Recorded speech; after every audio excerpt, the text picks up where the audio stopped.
എല്ലാവർക്കും നമസ്കാരം. Food and ക്രാഫ്റ്റിലേക്ക് സ്വാഗതം. ഇന്ന് ഞാൻ വന്നിട്ടുള്ളത് എല്ലാവർക്കും തന്നെ ഇഷ്ടപ്പെടുന്ന നല്ലൊരു കോഫി കേക്കിൻ്റെ റെസിപ്പി ആയിട്ടാണ്. അപ്പോൾ നമ്മളിത് മൈദയൊന്നും യൂസ് ചെയ്യാതെ അതുപോലെ മുട്ടയൊന്നും ഉപയോഗിക്കാതെയാണ് ചെയ്തിട്ടുള്ളത്. മൈദ വെച്ചിട്ടുള്ള കേക്ക് വേണ്ടാന്ന് പറയുന്ന എല്ലാവർക്കും ഈ ഒരു റെസിപ്പി ഫോളോ ചെയ്യാം. അതുപോലെ തന്നെ കോഫി പൗഡർ ആയാലും നമ്മുടെയൊക്കെ വീട്ടിലുണ്ടാവുന്നതല്ലേ. അപ്പോൾ ഇത് രണ്ടൊക്കെ ഉപയോഗിച്ച് കൊക്കോ പൗഡർ ഒന്നും ഉപയോഗിക്കാണ്ട് നല്ലൊരു കേക്ക് നമുക്ക് ഉണ്ടാക്കിയെടുക്കാനായിട്ട് ഈ ഒരു റെസിപ്പി ഫോളോ ചെയ്താൽ പറ്റും. അപ്പോൾ കേക്ക് ഉണ്ടാക്കിയിട്ട് കുറച്ച് പേരൊക്കെ എനിക്ക് മെയിലിൽ അയച്ചു തരാറുണ്ട് പിക്ചേഴ്സ്. അതുപോലെ നിങ്ങളും ട്രൈ ചെയ്തിട്ട് പിക്ചേഴ്സ് അയച്ചു തരാം. അപ്പോൾ എനിക്കറിയാലോ നിങ്ങളൊക്കെ ട്രൈ ചെയ്ത് നോക്കുന്നുണ്ടെന്ന്. അതൊരു സന്തോഷമല്ലേ. അപ്പോൾ അത് നമ്മുടെ കമ്മ്യൂണിറ്റിയിലൊക്കെ ഷെയർ ചെയ്യുകയും ചെയ്യാം കേട്ടോ. അപ്പോൾ എല്ലാവരും ഈ വീഡിയോ ഫുള്ളായിട്ട് കാണാം, എന്നിട്ട് ട്രൈ ചെയ്ത് നോക്കാം കേട്ടോ. ആദ്യം നമുക്ക് കേക്ക് ബേക്ക് ചെയ്യാനുള്ള പാത്രം റെഡിയാക്കാം. അതിന് വേണ്ടിയിട്ട് ഇതുപോലത്തെ ഒരു ചെറിയ പാത്രം എടുക്കുക. ഇപ്പോൾ നമ്മൾ ഉണ്ടാക്കുന്ന ഒരു കേക്ക് വേണമെങ്കിൽ ഒരു 1/2 കിലോയ്ക്ക് ഉണ്ടാവുള്ളൂ. ചെറിയൊരു കേക്കാണ്, അപ്പോൾ അതിനനുസരിച്ചിട്ടുള്ളൊരു ചെറിയ പാത്രം മതി. എന്നിട്ട് അതിൻ്റെ സൈഡിലൊക്കെ ജസ്റ്റ് ഒന്ന് ഓയിൽ തടവി കൊടുക്കുക. ഞാനിപ്പോൾ സൺഫ്ലവർ ഓയിലാണ് ജസ്റ്റ് ഒന്ന് ആക്കി കൊടുക്കുന്നത്. ഒരുപാട് ഓയിലൊന്നും തേക്കരുത് കേട്ടോ. അപ്പോൾ സൈഡിലൊക്കെ കൂടുതൽ എണ്ണയായി കഴിഞ്ഞാൽ നമ്മുടെ കേക്ക് മൊരിഞ്ഞു പോവും. അതുകൊണ്ട് നമുക്കൊന്ന് കേക്ക് വിട്ട് കിട്ടാൻ വേണ്ടിയിട്ട് ലേശം ഒന്ന് ആക്കിയാൽ മതി. എന്നിട്ട് താഴെ നമുക്ക് കറക്റ്റ് ഒരു സൈസിനുള്ള ബട്ടർ പേപ്പർ കട്ട് ചെയ്ത് കൊടുത്തിട്ട് ഇട്ട് കൊടുക്കാം. അപ്പോൾ ബട്ടർ പേപ്പർ ഇല്ലാത്തവർ സാധാരണ വെള്ള പേപ്പർ എടുത്തിട്ട് അതിൽ കുറച്ച് ഓയിലൊന്ന് ആക്കി കൊടുക്കുക. നന്നായിട്ട് തേച്ച് പിടിപ്പിക്കുക.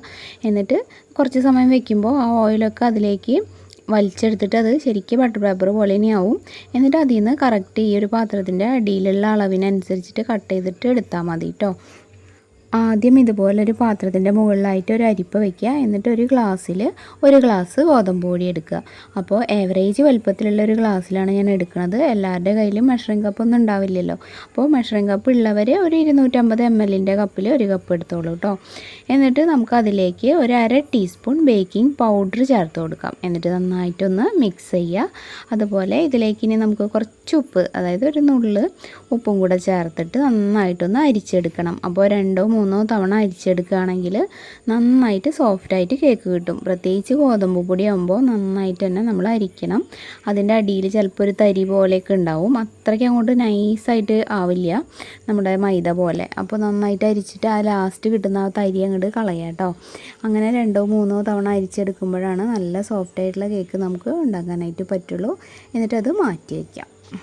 ഇനി നമുക്ക് ഇതുപോലൊരു പാത്രത്തിലേക്ക് ഒരു 1/2 ഗ്ലാസ് പാലൊഴിച്ച് കൊടുക്കാം. അപ്പോൾ നമ്മൾ നേരത്തെ എടുത്ത ആ ഒരു ഗ്ലാസ്സില്ലേ, അത് തന്നെയാണ് ഇത്. അതിലാണ് 1/2 ഗ്ലാസ് പാൽ ഇതിലേക്ക് ഒഴിച്ചത്. ഇനി നമുക്ക് ഇതിലേക്ക് ചേർക്കാനുള്ള പഞ്ചസാര ഒന്ന് പൊടിച്ചെടുക്കണം കേട്ടോ. അത് മറന്നുപോയി, കണ്ടില്ലേ. ഇതിപ്പോൾ ഒരു 1/2 ഗ്ലാസ് പഞ്ചസാര കാണും. ഇതെടുത്തിട്ട് നന്നായിട്ടൊന്ന് പൊടിച്ചിട്ട് വേണം ഇതിൽ ചേർക്കാനായിട്ട്. അപ്പോൾ ഞാനിതൊന്ന് പൊടിച്ചിട്ട് വരാം. ഇനി നമുക്ക് ഇതിലേക്ക് ആ പൊടിച്ച പഞ്ചസാര ഇട്ട് കൊടുക്കാം. എന്നിട്ട് നന്നായിട്ടൊന്ന് ഇളക്കാം കേട്ടോ. ഞാനപ്പോൾ ഇതിലേക്ക് പഞ്ചസാര ഇട്ടിട്ടുണ്ട്. ഇനി എല്ലാം കൂടെ ഒന്ന് നന്നായിട്ട് മിക്സ് ചെയ്ത് യോജിപ്പിക്കുകയാണ്. ഇനി നമുക്കിതിലേക്ക് ഒരു 4 ടേബിൾ സ്പൂൺ സൺഫ്ലവർ ഓയിലും കൂടി ചേർത്തിട്ട് നന്നായിട്ട് മിക്സ് ചെയ്യാം. അപ്പോൾ വെളിച്ചെണ്ണയോ അല്ലെങ്കിൽ നമ്മുടെ ഒലിവ് ഓയിലൊന്നും ചേർക്കണ്ട. ബാക്കിയുള്ള ഏതെങ്കിലും ഓയിലൊന്നും ചേർത്താൽ പ്രശ്നമില്ല. അതുപോലെ മെൽറ്റ് ചെയ്തിട്ടുള്ള ബട്ടറൊക്കെ ഉണ്ടെങ്കിൽ കൂടുതൽ നല്ല ടേസ്റ്റ് ഉണ്ടാവും. അതൊക്കെ ചേർക്കുക ഏതാ ഉള്ളതെന്നുണ്ടെങ്കിൽ. എന്നിട്ട് നന്നായിട്ട് മിക്സ് ആക്കുക. ഇനി ഇതെല്ലാം കൂടെ നന്നായിട്ട് ഇങ്ങനെ ഇളക്കി മിക്സ് ആക്കിയ ശേഷം നമുക്ക് ഇതിലേക്ക് കുറച്ച് വാനില എസൻസ് ഒരു 1/2 ടീസ്പൂണൊക്കെ മതിയാവും ചേർത്തിട്ട് നന്നായിട്ട് വീണ്ടും മിക്സ് ആക്കുക. പിന്നെ നമുക്ക് ഇതിലേക്ക് ചേർക്കേണ്ടത് കോഫി പൗഡറിൻ്റെ ആ ഒരു മിക്സാണ്. അതിന് വേണ്ടിയിട്ട് ചെറിയ ചൂടുള്ള പാല് ഒരു 2 ടേബിൾ സ്പൂൺ എടുക്കുക. എന്നിട്ട് അതിലേക്ക് ഒരു 2 ടീസ്പൂൺ കോഫി പൗഡർ ചേർത്തിട്ടൊന്ന് നന്നായിട്ട് ഇളക്കി മിക്സ് ആക്കിയ ശേഷം അത് നമുക്ക് ഇതിലേക്ക് ഒഴിച്ചു കൊടുക്കണം. അപ്പോൾ ഞാൻ യൂസ് ചെയ്യുന്നത് നെസ്കഫേയുടെ ഈ ഒരു കോഫി പൗഡറാണ്. അപ്പോൾ നിങ്ങളുടെ കയ്യിലുള്ളത് ഏതാണെന്നുണ്ടെങ്കിൽ അത് എടുക്കുക കേട്ടോ. ഇൻസ്റ്റൻറ്റ് കോഫി പൗഡറാണ് സാധാരണ നമ്മൾ ഇതിനൊക്കെ യൂസ് ചെയ്യുക. ഇപ്പോൾ ഇതെല്ലാം കൂടെ നന്നായിട്ട് മിക്സ് ചെയ്യാണ്. പഞ്ചസാരയൊക്കെ നന്നായിട്ട് അലിഞ്ഞോന്ന് നോക്കണം, അല്ലെങ്കിൽ അതിൽ തരികളൊക്കെ കിടക്കും. ഇനി നമുക്ക് ചേർക്കേണ്ടത് നമ്മൾ നേരത്തെ എടുത്ത് വെച്ചിട്ടുള്ള ആ ഒരു ഗോതമ്പ് പൊടിയുടെ മിക്സാണ്. അത് കുറേശ്ശെയായിട്ട് ചേർത്ത് ഇളക്കി കൊടുക്കുക. അപ്പോൾ ഒന്നിച്ചങ്ങോട്ട് ഇടരുത്, ബാച്ചായിട്ട് കുറേശ്ശെ ഇട്ടിട്ട് മിക്സാക്കി കട്ടയില്ലാണ്ട് എടുക്കുക. പിന്നെ കേക്ക് മിക്സ് ചെയ്യുമ്പോൾ എപ്പോഴും ഒരേ ഡയറക്ഷനിൽ തന്നെ മിക്സ് ചെയ്യണം. ഓവർ മിക്സ് ആക്കാനും പാടില്ല കേട്ടോ. അത് പ്രത്യേകം ശ്രദ്ധിക്കണം.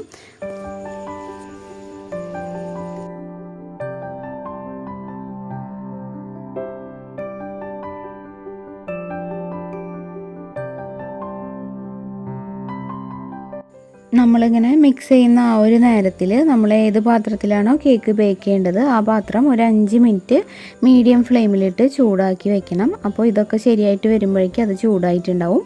ഞാനിവിടെ ഒരു ചീനച്ചട്ടിയിൽ ഒരു തട്ട് വെച്ചിട്ട് രണ്ടും കൂടെ ഒന്ന് അടച്ചിട്ട് ചൂടാക്കാനായിട്ട് വെച്ചിട്ടുണ്ട്. അതിലേക്കാണ് ഈ ഒരു കേക്ക് ബേക്ക് ചെയ്യാനായിട്ട് ഉദ്ദേശിക്കുന്നത്. അപ്പോൾ നിങ്ങളുടെ കയ്യിലുള്ള ഏത് പാത്രമായാലും നിങ്ങൾക്ക് ഉപയോഗിക്കാം, അല്ലെങ്കിൽ കുക്കറോ നോൺ സ്റ്റിക്ക് പാനോ എന്തായാലും മതി. ഇനി നമുക്കിതിലേക്ക് ഒരു 1/2 ടീസ്പൂൺ ബേക്കിംഗ് സോഡയും, അതായത് സോഡാപ്പൊടി അപ്പക്കാരം എന്നൊക്കെ പറയില്ലേ അത് തന്നെ, അതിലേക്ക് നമുക്ക് 1 ടീസ്പൂൺ വിനാഗിരിയും കൂടെ ചേർത്തിട്ട് നന്നായിട്ട് മിക്സ് ചെയ്യുക. അത് ഇതിലേക്ക് ഒഴിച്ച് കൊടുക്കണം. അതുപോലെ നട്ട്സ് എന്തെങ്കിലുമൊക്കെ ഇടണമെങ്കിൽ അതും ചെറുതായിട്ട് അരിഞ്ഞത് ഇതിലേക്ക് ഇട്ട് കൊടുക്കുക. എന്നിട്ട് എല്ലാം കൂടെ മിക്സ് ആക്കുക. അപ്പോൾ അളവ് തെറ്റരുത്. 1/2 ടീസ്പൂൺ ബേക്കിംഗ് സോഡയും 1 ടീസ്പൂൺ വിനാഗിരിയും കൂടി നന്നായിട്ട് മിക്സ് ആക്കിയിട്ടാണ് ഇതിലേക്ക് ഒഴിച്ച് കൊടുത്തത് കേട്ടോ. അപ്പോൾ ബേക്കിംഗ് പൗഡർ നമ്മൾ ആദ്യം ചേർക്കുന്നുണ്ട്. ബേക്കിംഗ് സോഡ ഈ ഒരു സമയത്ത് വിനാഗിരിയുടെ കൂടെ മിക്സ് ചെയ്തിട്ടാണ് ചേർക്കുന്നത്. അപ്പോൾ തെറ്റേണ്ടെന്ന് വിചാരിച്ചിട്ടാണ് ഞാൻ വീണ്ടും പറയുന്നത്. എന്നിട്ട് എല്ലാം കൂടെ ജസ്റ്റ് ഒന്ന് മിക്സ് ചെയ്തിട്ട് നമുക്ക് ആ ഒരു കേക്ക് ബേക്ക് ചെയ്യേണ്ട പാത്രത്തിലേക്ക് ഒഴിച്ചു കൊടുക്കാം.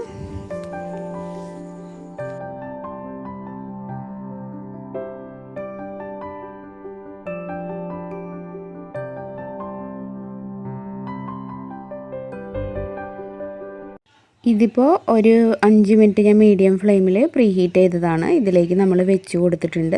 ഇനി ആദ്യത്തെ 5 മിനിറ്റ് മീഡിയം ഫ്ലെയിമിലും പിന്നെ ഒരു 25 മിനിറ്റ് ലോ ഫ്ലെയിമിലും വെച്ച് കഴിഞ്ഞാൽ കേക്ക് വെന്തിട്ടുണ്ടാവും. പിന്നെ ചിലപ്പോൾ ഒരു 30 മിനിറ്റൊക്കെ ആയിന്ന് വരാം. നിങ്ങളുടെ ആ ഒരു ഫ്ലെയിമിൻ്റെ ഒരു ചൂടൊക്കെ അനുസരിച്ചിട്ട് വ്യത്യാസം വരും കേട്ടോ. എന്തായാലും ഒരു 20-25 മിനിറ്റ് ആവാണ്ട് ആവില്ല. ഇനി ഇതാവുന്ന സമയം കൊണ്ട് നമുക്കൊരു ഗനാഷ് പോലെ നമ്മുടെ പാലൊക്കെ വെച്ചിട്ടൊന്ന് തയ്യാറാക്കാം. അപ്പോൾ വീട്ടിലുള്ള സംഭവങ്ങളൊക്കെ വെച്ചിട്ട് ഇനി നമുക്ക് ആദ്യം ഒരു 1/4 ഗ്ലാസ് പാലിലേക്ക് കുറച്ച് കോൺഫ്ലവർ ചേർക്കാം. ഒരു 2 ടേബിൾ സ്പൂണാണ് ഞാൻ എടുത്തത്.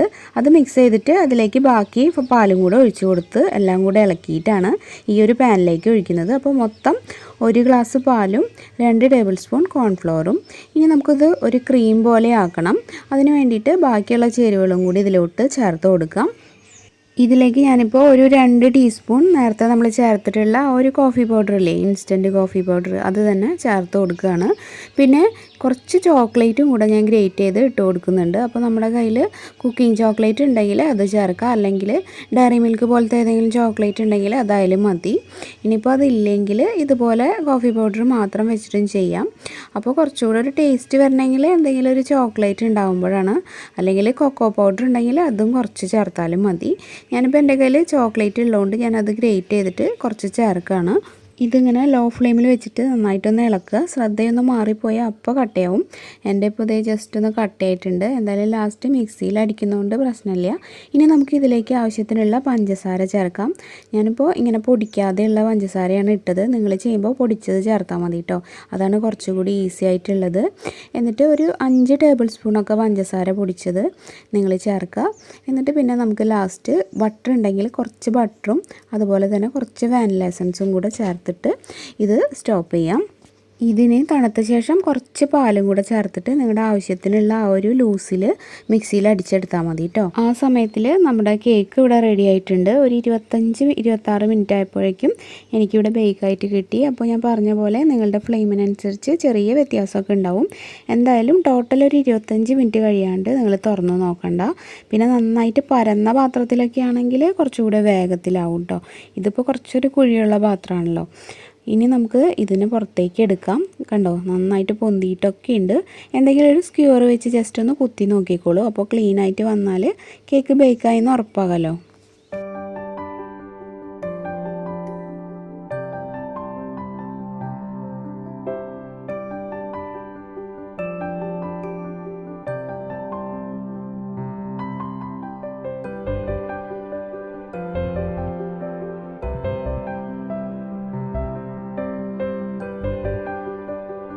ഇനി നമുക്ക് കേക്കിൻ്റെ മുകളിലത്തെ ഭാഗം ആദ്യം വെക്കാം. എന്നിട്ട് കുറച്ച് ഷുഗർ സിറപ്പ് ആക്കി കൊടുക്കാം. അതായത് പഞ്ചസാരയും നല്ല തണുത്ത വെള്ളവും കൂടെ മിക്സ് ആക്കിയിട്ട് നല്ല മധുരമുള്ളൊരു വെള്ളമാക്കിയിട്ട് എടുക്കുക. അതാണ് ഈ ഷുഗർ സിറപ്പ്. എന്നിട്ടത് നന്നായിട്ട് ഇങ്ങനെ ഒഴിച്ചു കൊടുക്കുക. അപ്പോൾ കേക്ക് നല്ല സോഫ്റ്റായിട്ട് വരും. ഇപ്പോൾ നിങ്ങൾ ഇതുപോലെ ഐസിങ് ഒന്നും ചെയ്യുന്നില്ലെങ്കിലും ഇതുപോലെ ഒന്ന് ഷുഗർ സിറപ്പ് ആക്കിയിട്ട് കുറച്ച് നേരം കേക്ക് വെച്ച് കഴിഞ്ഞാൽ നല്ല സോഫ്റ്റായിട്ട് കിട്ടും കേക്ക്. എന്നിട്ട് നമ്മൾ നേരത്തെ അടിച്ച് വെച്ചിട്ടുള്ള ഒരു ക്രീം ഇതിൽ തേച്ച് കൊടുക്കാം. അപ്പോൾ അത് നമുക്ക് ഉള്ളിലും അതുപോലെ പുറത്തൊന്ന് തേച്ച് കൊടുക്കുക കേട്ടോ.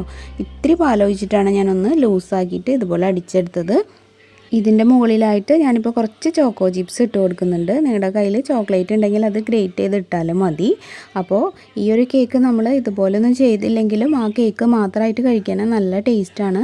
പിന്നെ ഏത് കേക്കും പിറ്റേ ദിവസത്തിനൊരു പ്രത്യേക ടേസ്റ്റ് വരും. ഇനി നമുക്ക് ഇതിൻ്റെ നടുവിൽ ഒരു ചെറി വെച്ചിട്ട് ഇതൊന്ന് 10 മിനിറ്റ് ഒന്ന് ഫ്രിഡ്ജിൽ വെച്ചിട്ട് സെറ്റ് ചെയ്തെടുത്താൽ നല്ലതാണ്. ഞാനിപ്പോൾ അത് ചെയ്യുന്നില്ല, കാരണം ഇപ്പോൾ തന്നെ ഓൾറെഡി കുറേ ലേറ്റായി. വേഗം ഒന്ന് കട്ട് ചെയ്ത് കാണിച്ചിട്ട് ഈ ഒരു വീഡിയോ ഫിനിഷ് ചെയ്യാണ് കേട്ടോ.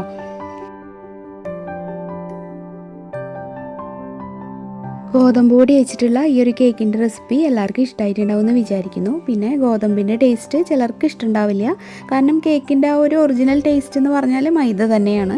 അപ്പോൾ മൈദ വെച്ചിട്ട് ചെയ്യണം എന്നുള്ളവർക്ക് അങ്ങനെയും ചെയ്യാം. അപ്പോൾ ഈ ഒരു ലോക്ക്ഡൗൺ സമയത്തൊക്കെ കുഞ്ഞുങ്ങളുടെ ബർത്ത്ഡേ ഒക്കെ വരികയാണെങ്കിൽ ഇതുപോലത്തെ ഒരു ക്രീമൊക്കെ നിങ്ങൾക്ക് സെറ്റ് ചെയ്തിട്ട് ഇങ്ങനത്തെ ഒരു കേക്കൊക്കെ ഉണ്ടാക്കിയിട്ട് കട്ട് ചെയ്യാം. അപ്പോൾ അവർക്ക് സന്തോഷമാവും. അല്ലെങ്കിലും എന്തായാലും ഈ ഒരു കേക്ക് എല്ലാവരും ട്രൈ ചെയ്ത് നോക്കുക. വീഡിയോ നിങ്ങൾക്ക് ഇഷ്ടമായെങ്കിൽ ഇതിനൊരു ലൈക്ക് തരിക. ഇത് നിങ്ങളുടെ ഫ്രണ്ട്സും റിലേറ്റീവ്സൊക്കെ ആയിട്ടൊന്ന് ഷെയർ ചെയ്യുക. അതുപോലെ പുതുതായിട്ട് ആരെങ്കിലും നമ്മുടെ ചാനൽ ഇപ്പോൾ കാണുന്നുണ്ടെങ്കിൽ ഒന്ന് സബ്സ്ക്രൈബ് ചെയ്തിട്ട് നമ്മുടെ ഫാമിലിയിൽ ജോയിൻ ചെയ്യുക കേട്ടോ.